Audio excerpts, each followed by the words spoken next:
முழு முதல் கடவுளான கணபதியை பார்வதி தேவி உருவாக்கிய தினத்தை விநாயகர் சதுர்த்தியாக கொண்டாடப்படுகின்றது. கணபதியை பார்வதி தேவியின் காப்பாளனாக உருவாக்கினாலும் இந்த உலகத்தின் நம்பைக்காக சிவபெருமான் யானை முகம் எடுக்க வைத்தார். பார்வதி தேவி பூசிக்கொண்டிருந்த மஞ்சளையும் சந்தனத்தையும் பிடித்து ஒரு உருவமாக்கினார். அதற்கு உயிரையும் அவரே கொடுத்தார்.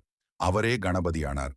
ஒரு முறை கைலாயத்தில் ஈசன் இல்லாத போது பார்வதி தேவி நீராட சென்றார். காவலுக்கு கணபதியை நிற்க வைத்து சென்றார். கணபதி காவலுக்கு நின்றிருந்த போது அங்கு வந்த சிவபெருமான் மற்றும் நந்தி உள்ளிட்ட பூதகணங்கள் உள்ளே செல்ல முயன்றனர். அவர்களை தடுத்த கணபதி யாரையும் அனுமதிக்க முடியாது என்றார். நான் பார்வதி தேவியின் கணவர் என்று கூறியும் அனுமதிக்கவில்லை.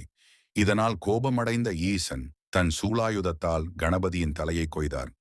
கணபதியின் சப்தத்தை கேட்டு அங்கு வந்த பார்வதி தேவி, ஈசனே, இந்த பிள்ளை நான் உருவாக்கியவன்தான். அவரை அநியாயமாக இப்படி கொன்றுவிட்டீர்களே என்றார்.